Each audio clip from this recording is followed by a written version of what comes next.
So a quick word about nerves and advice. Someone here present suggested that I think of all of you guys, or we think of all of you guys as being naked while giving this presentation. I can tell you that hasn't helped, no offense intended. We're still very, very nervous. So, let's move on. The Kimberley. It's big. It's three times the size of England. This is just to give you guys a context. The distances are huge. Broome to Perth, 1,500 Ks. 6 towns, only 3 of which have more than 2,000 people. Population of approximately 41,000. 47% of whom identify as Aboriginal.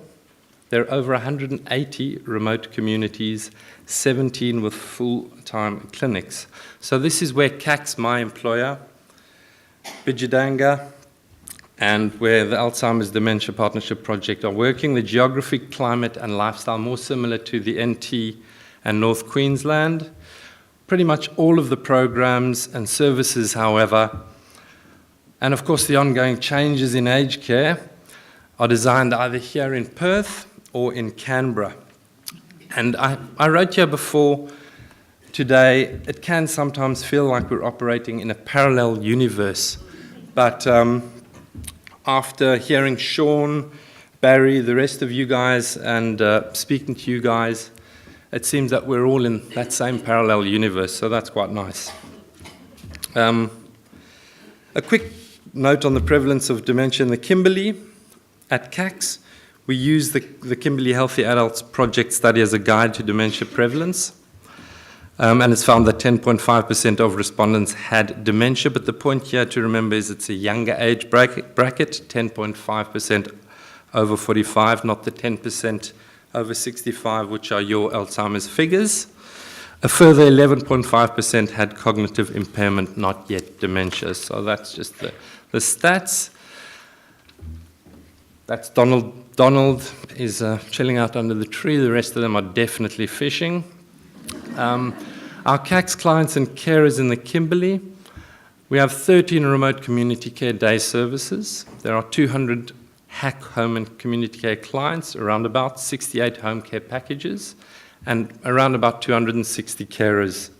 So almost all of the KACS clients and many of our carers in the Kimberley are Aboriginal.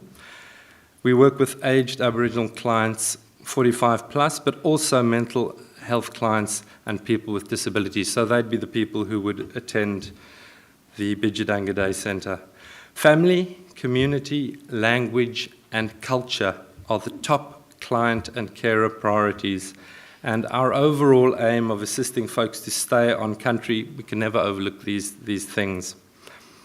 These communities, as has been said before, often have limited support services available, which makes the work of the day centres like Bidyadanga, and especially this kind of partnership we are looking at, all the more crucial. So, why Bidyadanga? With all that as context, remote day centres like Bidyadanga need and use partnerships to maximise services to clients, upskill staff, and develop their services. And it's only possible where there's an effective team, like the one in Bidyadanga. Also, it's close to Broome, and there's access throughout the year, so those are sort of reasons. In Bidyadanga community, Faye and the team have a history of partnering effectively with other services in their own community, and also with a bunch of other services like allied health, and you can imagine who regularly visit Bidyadanga. This meant that when Marlene came to visit the Kimberley in July to do some education around dementia with carers and staff at Bidyadanga, the opportunity was already there. In that first trip, the rapport established between Faye, the Bidyadanga staff, clients, and Marlene was as important as the education session on dementia, and that sort of allowed the whole conversation to develop. We saw the need for continuing education around dementia for staff, clients, carers, and the Bidyadanga community as a whole. And tied in with what we know about the prevalence of dementia in the Kimberley, Bidyadanga became the pilot site. We felt that at Bidyadanga, while supporting the Aboriginal culture, we could support changes around doing more with the clients, it's been said before, rather than for them, and provide more meaning to services on an individual level and give more choices to clients. And the overarching aim is obviously to develop a dementia-friendly service in Bidyadanga, with the intention being to replicate what is achieved there in other communities. But before we have a look at what we've done so far and also into the future, Faye will introduce you to Bidyadanga community and its day centre. Hello everybody. Let's start with Bidyadanga. It's the largest Aboriginal community in WA with about 750 people. The Gurudjati are the recognised traditional owners, but it's also home to Juwalin, Mangala, Nyangamara and Yalbrudja language groups. The council is made up of 2 members from each of these 5 groups. It has a clinic, primary and secondary schools, swimming pool, resource centre, shop, arts centre, women's centre, municipal service and administration. The Bidyadanga, the word Bidyadanga is an Aboriginal word for emu watering hole. Most importantly, the Bidyadanga emus took the 2016 female footy flag.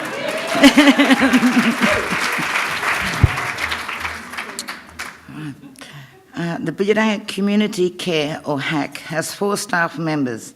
I'm the supervisor and there are 3 community care workers. We have 9 HAC clients, 6 home care package clients and 21 carers. Services include Meals on Wheels and delivery, cleaning, laundry, transport, social support, personal care, centre-based daycare, outings and respite. We feel that the Dementia Partnership Pilot Project has already improved our service provision. We have received education around dementia. Our team has had ongoing mentoring since July. We have offered more client activities like lawn bowls and bingo. Our team has begun regular meetings for the first time, and I will be travelling up to the other communities to pass on what we are doing there. JJ will now add more details about what we have done and plans going forward. Thank you.